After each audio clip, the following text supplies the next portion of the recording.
itu pasti tanah liat itu merah kan. Nah, itu karena banyak air tadi itu dia mengerosi, mengalami menerobos atau membuat batu lempung atau lanun tadi itu mengalami pelapukan. Nah, jadi warna itu merah gitu. Jadi menyisakan besi yang teroksidasi.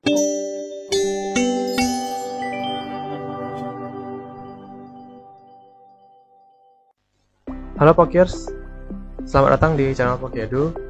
Kembali lagi dengan saya Lutfi Saputra di materi ke-6 tentang sedimen laut.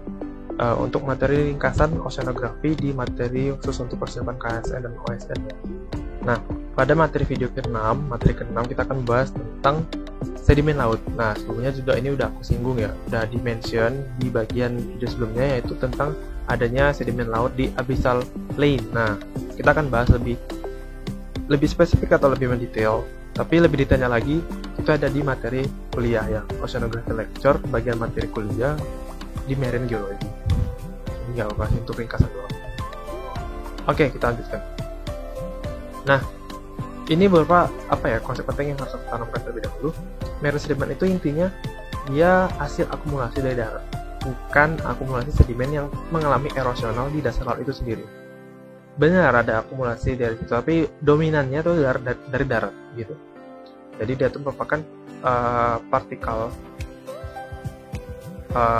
dan fragmen sedimen yang dia mengalami erosional, terus mengalami erosional terus dan mengendap di laut ya. Nah, mengendap di laut. Nah, tahapannya itu pasti yang pertama itu ada erosi. Ini tahapan singkatnya erosi, kemudian ada transportasi, ya jelas kayak materi sedimentasi ya. Transportasi, dan ada pengendapan, deposit, melalui gravitational settling di kolom air. Deposit di kolom air. Nah, peristiwanya ya hampir sama lah ya, kan kayak sedimen yang di darat, tapi bedanya ini ada pengendapan karena pengaruh tekanan dari air laut. Nah, gitu. Kemudian dan lain-lain. Faktor tekanan dan faktor-faktor lain-lain yang itu mendukung adanya peristiwa sedimentasi,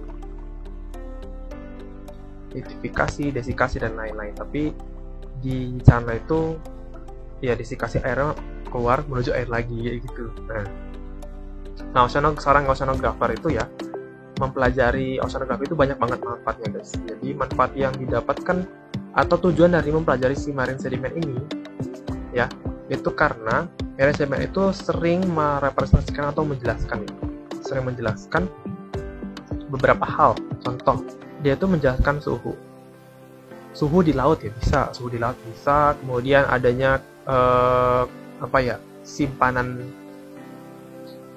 nutrien ketika misalnya terjadi El Nino, La Nina, gimana simpanan nutriennya tuh bisa terekam dengan baik di marine sedimen. Kemudian bagaimana kondisi kekayaan biota laut bisa dilihat dari fosilnya tentunya. Biota laut itu bisa dilihat dari fosil-fosil yang mengalami pengendapan di sedimen bawah laut. Kemudian bagaimana kondisi angin di atmosfer. Kok bisa ya angin di atmosfer mendefinisikan sedimen laut itu mendefinisikan dan menjelaskan bagaimana kondisi angin atmosfer? Bisa karena nanti akan dijelaskan faktor-faktor pengendapan itu ada dari angin juga. Nanti bisa juga angin tadi mempengaruhi efek arus. Jadi arus tadi itu akan menghasilkan efek-efek lainnya yang sangat-sangat rumit itu yang menghasilkan pengendapan lebih lanjut. Nah, gitu. Kemudian ada misalnya ya arus. Nah, arus. Angin menunjukkan arus. Arus juga bisa menghasilkan perubahan-perubahan di sedimen laut kayak gitu. Nanti kita bahas arusnya itu apa aja ya. Kemudian arusnya bisa juga ini arus turbidit ya, kayak yang aku jelasin juga di video sebelumnya. Itu ada arus turbiditas yang menghasilkan endapan yang namanya tuh endapan turbidit. Itu bisa juga. Ada volcanic eruption atau erupsi gunung api. Oh iya, jadi marine sedimen itu bisa menjelaskan bagaimana kondisi erupsi terjadi, bagaimana kondisi material akumulasi yang dikeluarkan selama proses erupsi tadi itu terekam dengan baik di marine sedimen. Kemudian ada perubahan iklim. Wah, ya jelas. Jadi di sini Perubahan iklim ini nanti akan mempengaruhi khususnya ini ke marine sedimen yang biologically gitulah, kayak nanti ada istilahnya tuh OOS ya kan, misalnya itu OOS, nanti akan kita bahas lebih lanjut. OOS itu kayak ya material sedimen biotik. Jadi dari perubahan iklim tadi itu akan menyebabkan bagaimana perubahan suhu, lebih tepatnya di ocean surface itu mempengaruhi di nutrient supplier atau simpanan nutrien. Nanti simpanan nutrien itu akan mempengaruhi formasi atau konsentrasi populasi dari organisme laut yang berbentuk planktonik. Nah, itu akan mempengaruhi planktonik tadi, itu akan mempengaruhi banyaknya endapan tadi, bisa ke sana. Ada pergerakan. Nah, pergerakan lempeng tektonik yang ada di lantai samudra itu bisa diketahui arahnya karena mengetahui dari bukan arus ya, kayak perubahan arah dari si material sedimen tadi, ya gitu. Nah, ini banyak yang manfaatnya. Jadi tujuan mempelajari marine sedimen tadi itu banyak merepresentasikan atau menjelaskan beberapa kondisi-kondisi yang aku tulis di sini. Nah, itu di gambar ini secara pengantar aja. Gambar ini menjelaskan ketebalan dalam meter ya. Ketebalan dalam meter sedimen laut. Bisa terlihat di beberapa lokasi ketebalannya bahkan mencapai yang merah banget ini sekitar 10.000 meter, 10 kilometer ini guys. Nah, ada di Teluk Benggala. Di Teluk Benggala ini. Di Teluk Benggala, ada juga di Teluk Meksiko. Ya kan? Dan pesisir pantai barat Amerika, pesisir pantai timur pantai timur Amerika, pantai barat Afrika, Eropa. Nah, ini yang nanti yang sangat menarik karena ada faktor angin di atmosfer ya tepatnya, itu nanti mempengaruhi bagaimana proses transportasi sedimen akibat angin. Nanti kita bahas lanjut setelah ini. Ini juga kenapa banyak di sini, kenapa nggak banyak di sini ya? Ini karena ada faktor tektonik ya. Jadi material sedimen itu hilang karena faktor konvergen. Nah, ini di sini ada di sini. Di Indonesia ini juga banyak ya, tebalnya itu sekitar ya 1000 meter ketebalan yang ada di wilayah Indonesia. Di Laut Cina Selatan itu bahkan mencapai sekitar 9.000-an yang ada di sini. Nah, gitu lah. Jadi teman-teman bisa pause. Ini aku hapus.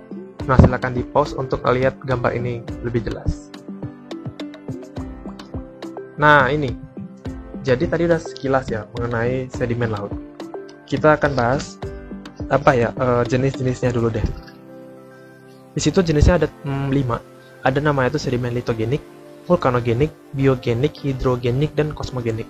Yang pertama itu ada sedimen litogenik. Sedimen litogenik atau terrigenous sedimen itu sedimen yang berasal dari pelapukan batuan yang ada sebelumnya itu di darat atau di benua, dan komponen sedimen itu berupa bentukannya itu mud atau lumpur, terrigenous mud ya ini. Nah, endapan longsoran turbidit yang aku juga bilang sebelumnya, arus turbidity menyebabkan endapan turbidit. Kemudian ada endapan dari es dan lain-lain. Ada juga dari faktor pengaruh angin juga ya. Debu-debu angin, wind dust. Nah, ada komponen yang kedua yang berikutnya. Ada 30% dari lumpur terrigen ini terdiri dari lanau dan lempo. Nah, tapi nanti komposisinya itu agak beda. Nanti ada namanya itu red clay ya. Nanti akan aku jelasin proses pembentukan si red clay itu. Mineral penyusun utama itu adalah kuarsa. Nah, karena faktor kuarsa ini nanti muncul yang istilahnya itu red clay. Nanti kita bahas selanjutnya, oke? Mineral lepung lain kayak misalnya ada kilit, kaulinit, dan klorit. Si kaolin itu akan menyebabkan material sedimen itu bentuknya tuh kayak abu-abu pucat kayak gitu. Feldspar dan kuarsa ini akan menghasilkan endapan sedimen yang berwarna merah kayak gitu. Nah, ini kemudian ada sedimen vulkanogenik. Vulkanogenik ini sebenarnya ini gabung ke materi litogenik, tapi ini dipisah. Sedimen yang berupa material vulkanik yang dilontarkan ketika terjadi erupsi gunung api. Nah, sedimen ini banyak dijumpai di kawasan-kawasan yang banyak aktivitas magnetik, khususnya kayak di wilayah Pasifik itu banyak aktivitas vulkanik akibat hotspot ya, atau juga gunung api yang terbentuk karena oceanic ridge yang aku juga jelasin di video sebelumnya. Nah, itu banyak endapan hasil vulkanogenik di sana. Kemudian ada sedimen biogenik. Sedimen biogenik ini ya itu adalah sedimen yang dihasilkan dari organisme atau oleh organisme atau dari organisme itu sendiri. Tadi juga udah aku jelasin sebagian nih, kayak misalnya organisme itu dari planktonik ya, lebih banyak di sana. Nanti ada kayak radiolaria, ada kayak dan lain-lain banyak sih. Mineral-mineral utama yang di dalam sedimen biogenik itu kayak ada kalsit, ada aragonit, ada silika, apatit, dan os atau sedimen biogenik yang berbentuk halus dan tersusun oleh cangkang-cangkang organisme mikro yang terakumulasi di laut dalam, dan umumnya itu seperti ada di daerah abisal, lebih banyak di sana. Kemudian ada sedimen hidrogenik, itu sedimen yang terbentuk dari reaksi kimia inorganik dari unsur-unsur yang terlarut di dalam air. Sedimen kelompok ini juga disebut sebagai sedimen autigenik atau autigenik sediments. Jenis sedimen ini umumnya adalah contoh kayak ada zeolit, manganese noduli, noduli fosfat, dan endapan logam hidrotermal. Dia yang aku jelasin di video ini yang manganese noduli ini apa ya, misteri dan banyak belum tersingkap secara proses pembentukannya itu masih banyak yang belum banyak. Tapi aku dapat gitu. Sedimen kosmogenik itu ada sedimen yang berasal dari luar angkasa, kayak jatuhan-jatuhan meteor, asteroid kecil, debu-debu luar angkasa yang masuk ke bumi. Nah, kayak gitu. Oke, kita lanjutkan. Ini materinya agak cepatin dikit soalnya materinya itu banyak. Di sini bisa terlihat secara gamblang, guys. Ada beberapa jenis endapan sedimen. Dari warnanya kita bisa ketahui di sini ada neritik. Neritik itu bisa karena faktor es atau dia dekat banget sama sungai, gitu. Jadi dia masih endapan sedimen yang umumnya itu bentukannya itu masih lebih kasar gitu dibandingkan sama yang di abyssal clay. Atau ini juga yang coklat ini karena sedimen karena sedimen dari darat ya. Bedanya yang ini bisa warnanya ini menjelaskan kalau yang agak tua ini dia fragmen atau partikel sedimennya itu masih agak lebih kasar. Halus ya, tapi ya masih lebih kasar daripada ini. Ini sangat halus gitulah, ya kan? Nah, sangat halus, yang di sini halus gitulah ya, yang kurang lebih. Nah, ini faktornya itu karena lebih banyak endapan dari sedimen yang masih dari sungai dekat-dekat dari darat itu sendiri, sedangkan yang di abyssal clay itu udah mulai tertransportasi sangat jauh karena faktor arus, ya kan? Karena faktor arus atau angin. Nah, jadi udah tertransportasi sangat jauh sehingga erosional itu sudah sangat-sangat masif kayak gitu. Jadi partikel atau fragmen sedimennya itu udah sangat-sangat halus dan bahkan mengalami pelapukan. Nanti pelapukan itu yang dinamakan sebagai red clay. Nah, pelapukan tadi akan menghasilkan red clay yang cenderung sedimennya itu berwarna merah. Nanti kita akan bahas selanjutnya. Nah, ini neritik. Yang di sini nih yang 3 ini namanya itu ada sedimen pelagik. Sedimen pelagik atau oceanic. Ya, ini ada endapan oceanic atau endapan pelagik atau endapan laut dalam lah intinya gitulah ya kan. Neritik itu endapan laut dangkal misalnya gitu. Di oceanic atau endapan laut dangkal itu ada Calcareous os, Foraminifera, Proteropod. Ini organisme yang menghasilkan os jenis Calcareous atau karbonatan. Ada dari foram dan pteropod. Gambarnya ini ada yang warna biru ya, jelas ya terlihat gimana. Cukup luas ya jangkauannya. Ada nanti os jenis silikaan atau siliceous os. Organisme yang membentuk itu atau menghasilkan endapan itu adalah diatom sama radiolaria. Diatom dan radiolaria. Nah, ini bisa lihat di gambar ini ya. Oke, kita lanjutkan. Sama kayak kita bahas lebih jauh mengenai sedimen silitogenik. Nah, sedimen silitogenik tadi aku bilang itu endapan partikulat sedimen yang berasal dari darat yang tertransportasi melalui agen di seperti yang digambar ini. Ada yang pertama itu ada agen dari sungai gitu. Oh ya, BTW di sedimen litogenik itu endapannya kan banyak dekat darat ya. Nah, itu biasanya diakibatkan karena wind blown dust, karena pengaruh angin sama beberapa faktor yang akan kejelasin lagi. Dan kebanyakan tapi emang sedimen litogenik itu endapannya itu adalah endapan kuarsa. Kenapa kuarsa? Karena yang paling resisten itu lebih simpelnya, dia itu paling resisten terhadap abrasi dan secara kimiawi dia itu stabil. Ya, secara kimiawi kuarsa itu dia stabil. Nah, oke, yang pertama kita bahas. Yang pertama itu pengaruh dari yang ini, sungai. Nah, jadi sungai membawa pengaruh endapan partikulat sedimennya ke laut. Yang berikutnya itu ada dari es. Nah, di es itu dia banyak membawa partikel sedimen yang dia selama proses penggerusan dia itu membawa partikel es, guys. Jadi selama dia itu menggerus tanah tadi, ya, dia itu membawa partikel sedimen. Nah, ketika dia sampai ke laut dan dia mengalami pencairan, es tadi itu yang banyak mengandung sedimen tadi itu mulai bergabung, dalam artian sedimen tadi itu mulai bergabung ke laut dan mengalami pengendapan. Nah, ini bentol-bentol ini menandakan sedimen yang dibawa sama si glasier atau es tadi. Kemudian si glasier tadi itu mencair dan meninggalkan sedimen yang ukurannya itu lebih berat dan mengalami gravitational settling. Selalu ingat ini ya, konsep ini,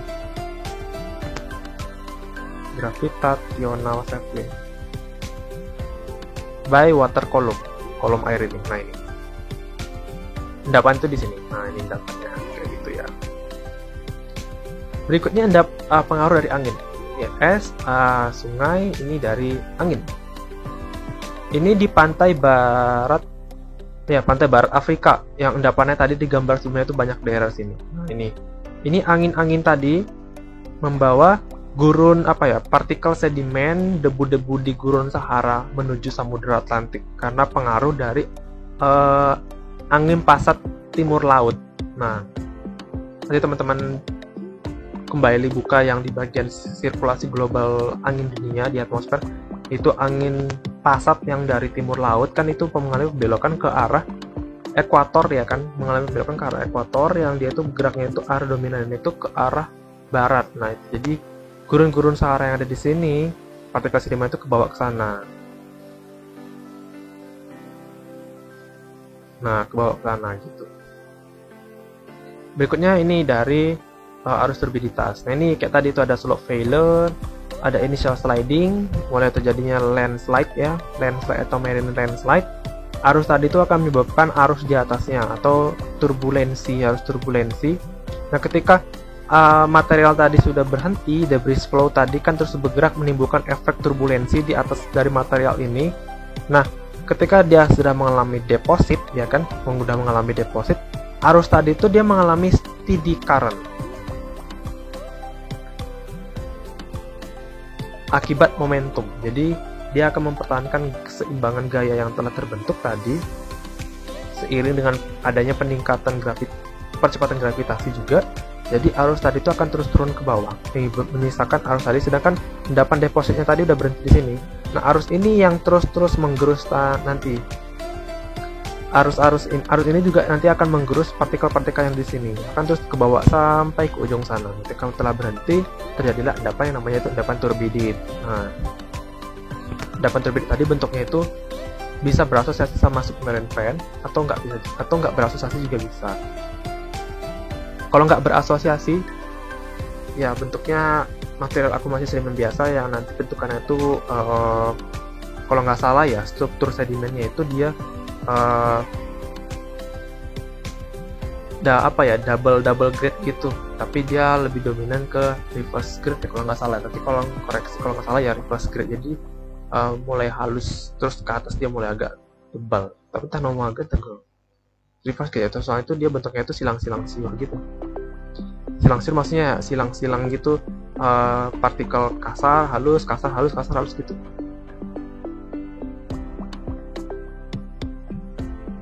Nah, ini berikutnya ini pengaruh dari angin, pengaruh dari sungai. Bisa kelihatan di sini partikulat sedimen litogenik yang terbawa dari darat, dominan terbawa oleh agen dari yang dikatakan sungai tadi, itu bisa dibedakan berdasarkan dasnya atau daerah aliran sungai atau daerah tangkapan air, DTA, menurut pewilayahan berdasarkan konsep dari hidrologinya. Contoh ya, kayak yang di sini ini run off to a Pacific Ocean. Jadi karena dominan pegunungannya di daerah sini, puncak tertinggi, sehingga daerah aliran sungai atau daerah tangkapan air itu kecil yang di sini. Kayak gini juga kecil. Sedangkan ini agak lebih besar, akan lebih landai juga daerah sini kan. Jadi dia arahnya ke sana, ini arahnya ke sana. Ini ngendap ke sedimen. Sedimen itu ngendap di Samudra Atlantik. Yang di sini ngendap ke Samudra Pasifik ya, di sini. Nah, ini ngendap ke Samudra Pasifik. Ya, jelas ya. Nah, ini pengaruh dari angin tadi, guys. Nah, ini angin pasat yang di sini nih di ekuatornya lah ya kan. Nah, ini angin pasat. Nah, ini sini endapannya di sini. Di sini. Nah, ini yang ini ke sana angin antipasatnya. Ya kan? Nah, ini bawa kan ada arus lagi sini, arus laut juga. Nah, ini predominan karena arah angin ya kan. Dan konsentrasi kuarsa lebih besar daripada 15% dari beratnya. Nah, menyebabkan efeknya kayak gini. Nah, selain dari faktor angin tadi kan juga menimbulkan arus ya di dasar laut. Nah, arus tadi itu kan kalau misalnya di surface current, ini arusnya itu dia akan ngebentuk apa ya, kayak gear juga ya kan. Gimana ya? Ya gitu, kurang lebih gitulah ya kan, ke sana, ini ke sana, ini ke sana, ini ke sana. Nah, bisa kelihatan juga karena faktor angin, terus karena faktor juga dari arah arus, ini ke sana, mutar ke sana ya, ini ke sana. Nah, bisa kelihatan ya ini sedimen yang dari sini tuh kebawa ke sana gitu. Ini ke sini. Faktor angin juga faktor arusnya juga ngebentuk arahnya tuh kayak gitu. Di sini mutarnya ke sana, ini ke bawah sana. Ini ke sana, ini ke sana gitulah ya kan, kurang lebih gitu. Nah,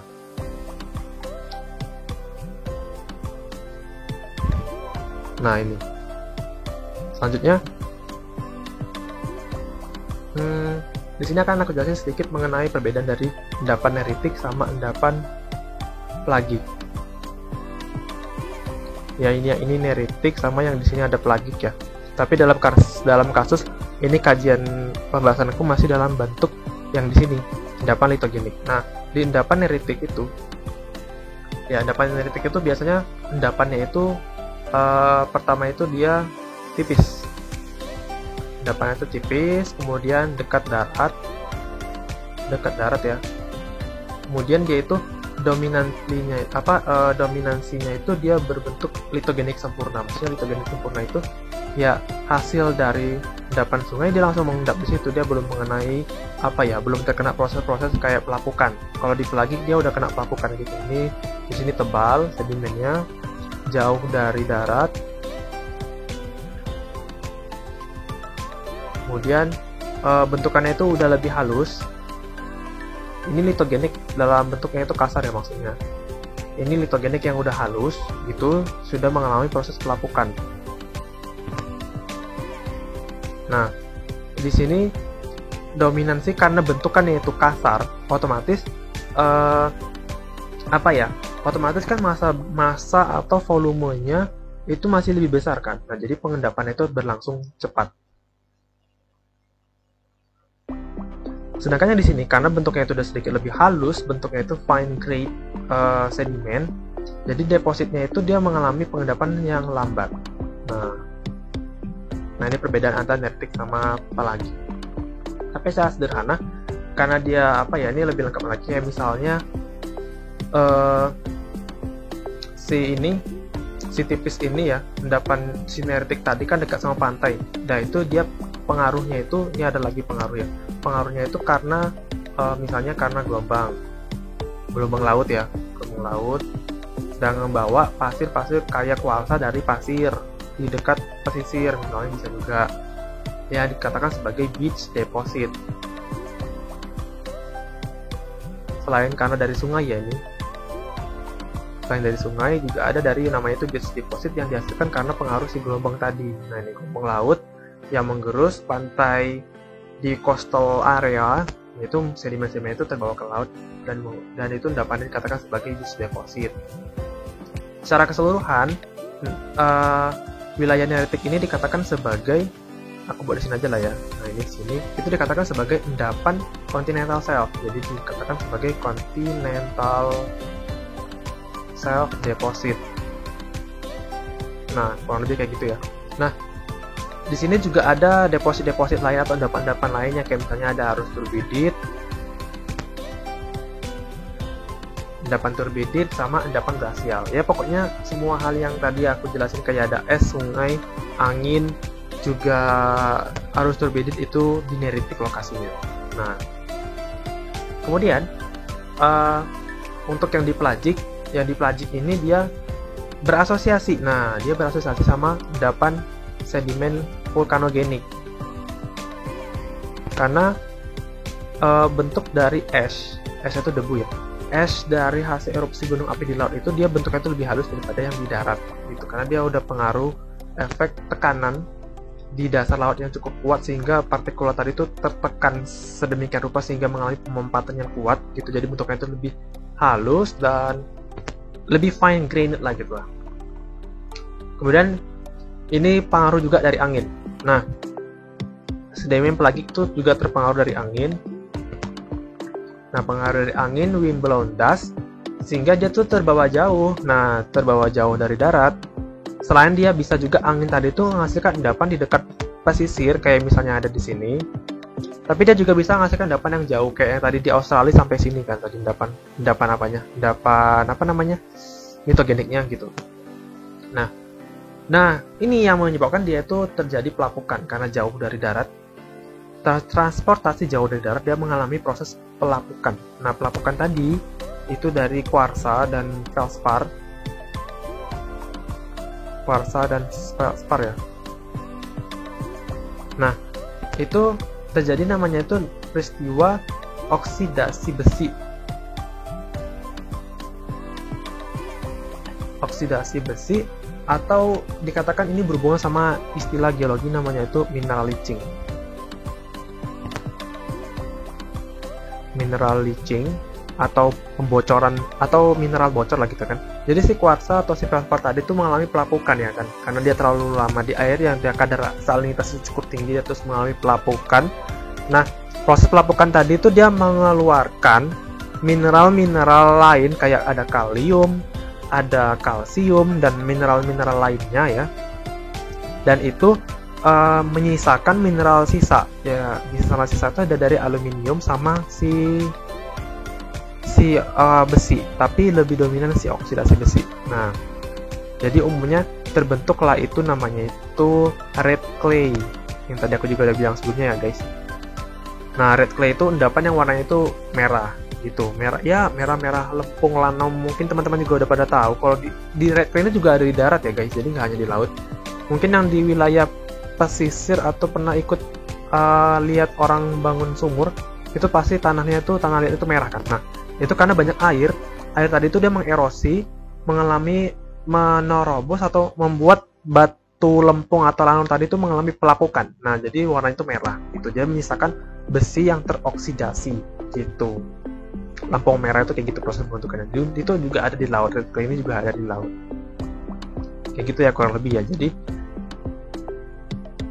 dan sebenarnya selain dari faktor angin, sedimen yang juga ada di bawah itu ya batuan yang dibawa. Contohnya itu batuan apa ya? Contohnya itu kayak gabbro. Nah, iya gabbro.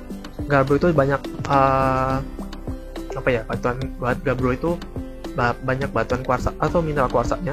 Nah, jadi batuan-batuan kayak gabbro yang mengalami pelapukan, terus terjadi sedimentasi, itu sedimentasi itu terbawa ke laut. Nah, itu juga bisa menyebabkan red clay.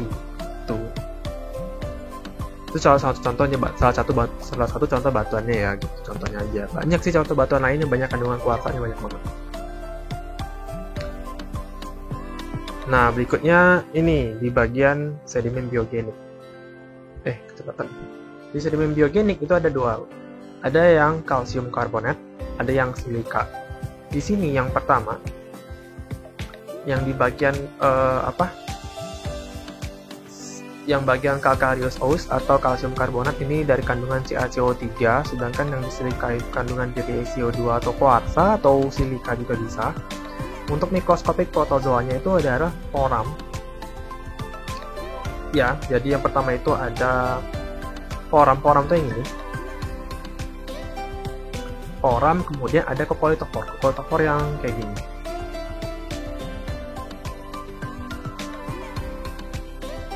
Udah bener nggak sih? Salah guys. Kokolitofor. Nah ini foraminifera. Saya lupa deh. Foraminifera. Nah, foraminifera ini ada kokolitofor yang dia itu umumnya dia mempunyai banyak kandungan CaCO3-nya. Dimana yang foraminifera ini dia bentuknya itu mikroskopik protozoa.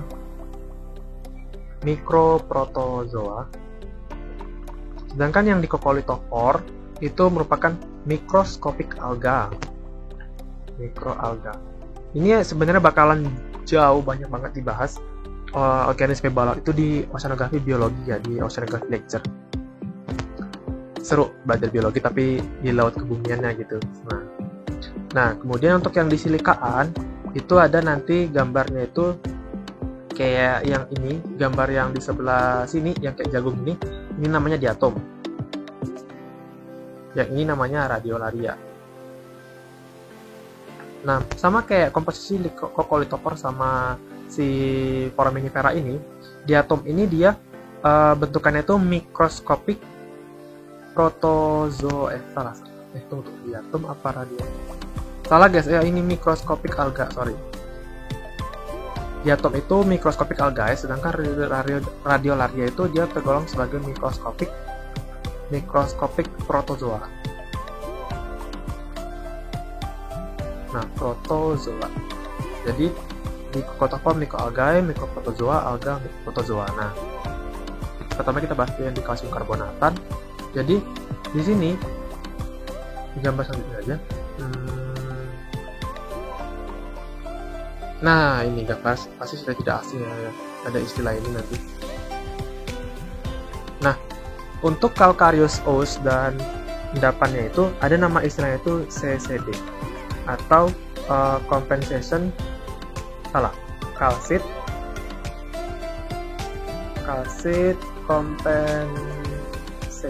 depth atau karbonat compensation calcite atau karbon sama ya kan, bentukannya itu dari CaCO3 depth. Nah gitu ya, calcite compensation depth atau karbonat compensation depth sama, pokoknya C nya itu karbonatan lah istilahnya.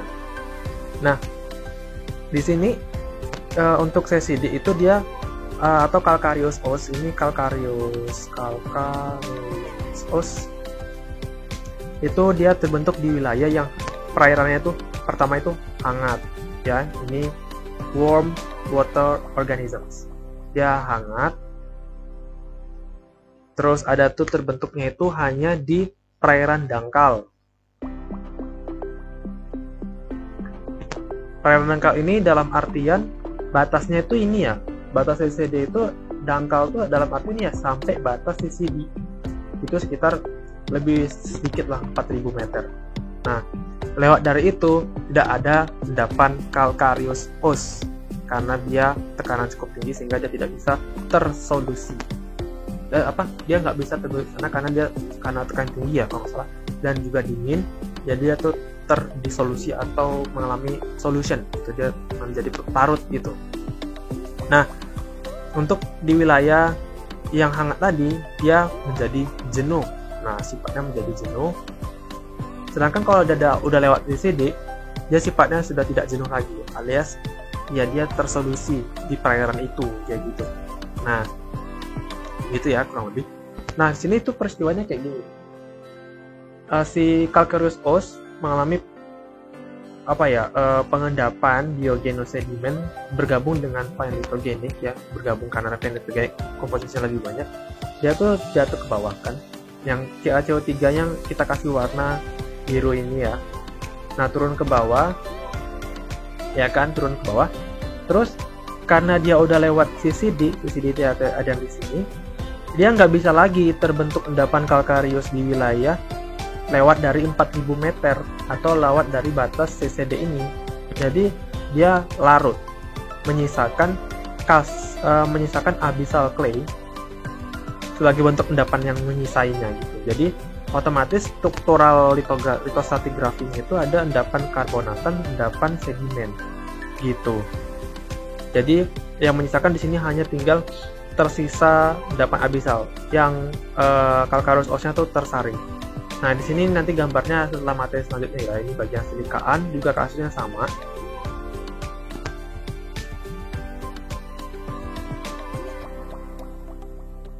Nah, ini yang di silikaan, gambarnya sini aja kalau enggak.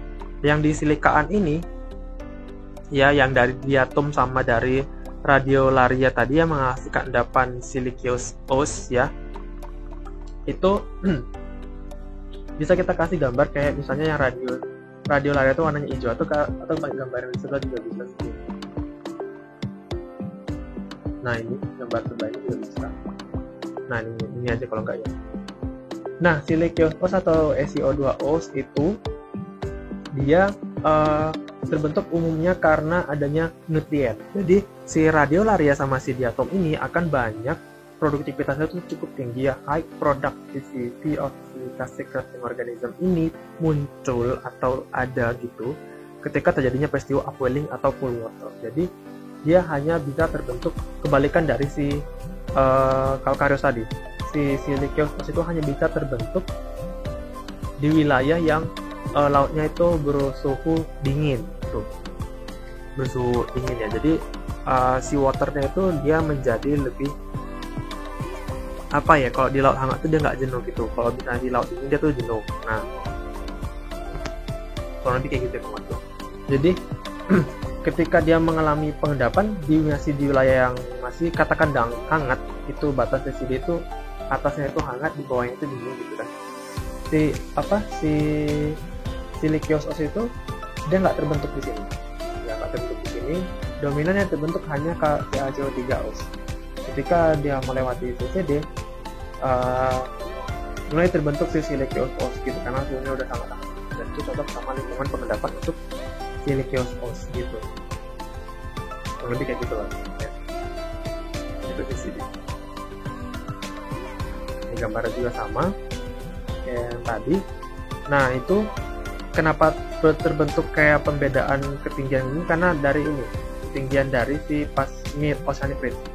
Di bagian mort itu kan lebih tinggi ya, ini bisa ketika ketahuinya agak lebih tinggi, ini agak lebih pendek kan. Dan semakin menjauh dari mort itu kan ketinggiannya semakin rendah. Nah, itu akan juga mempengaruhi persebaran dari si endapan biogenik ini tadi guys gitu.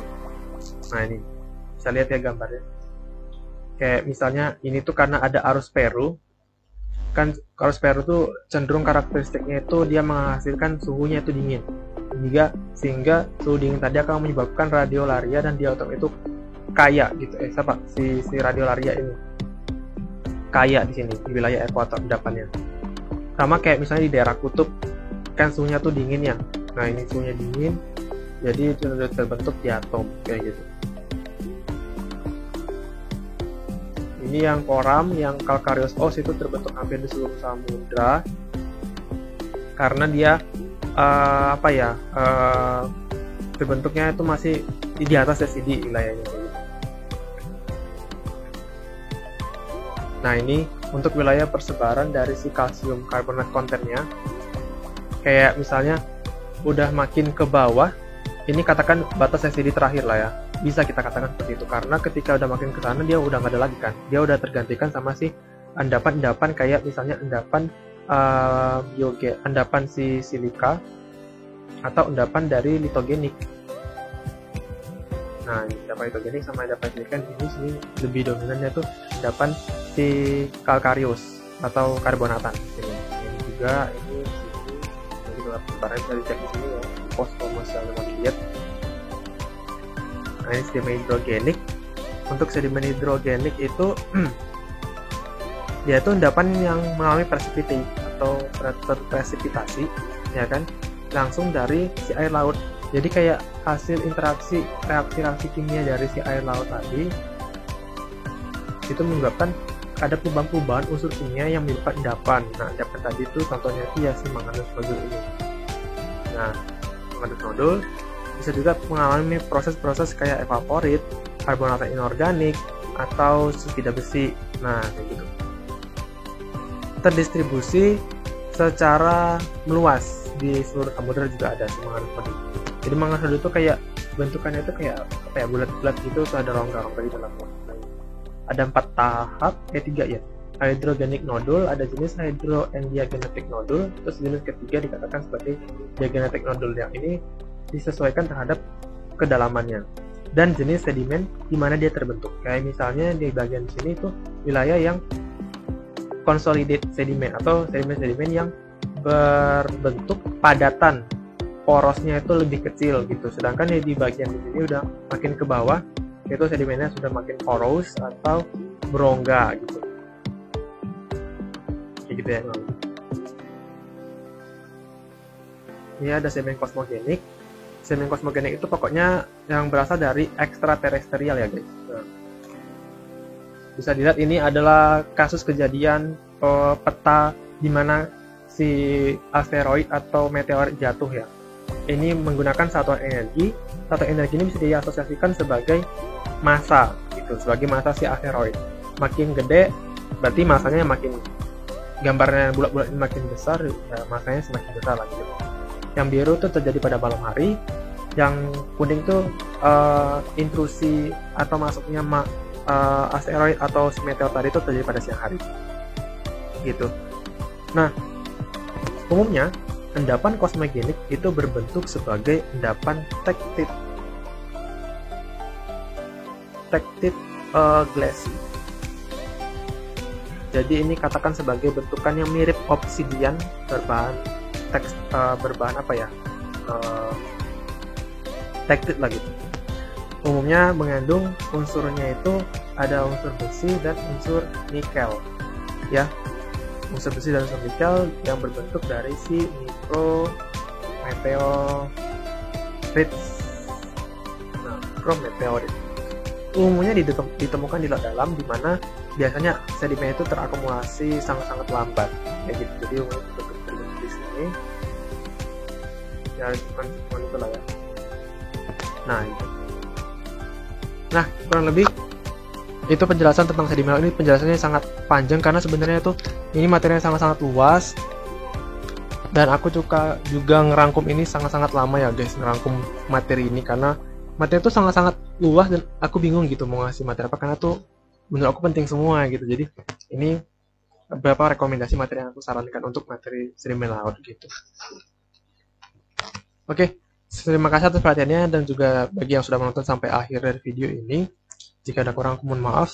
Sampai jumpa di video berikutnya. See you in the next video. Wassalamualaikum warahmatullahi wabarakatuh.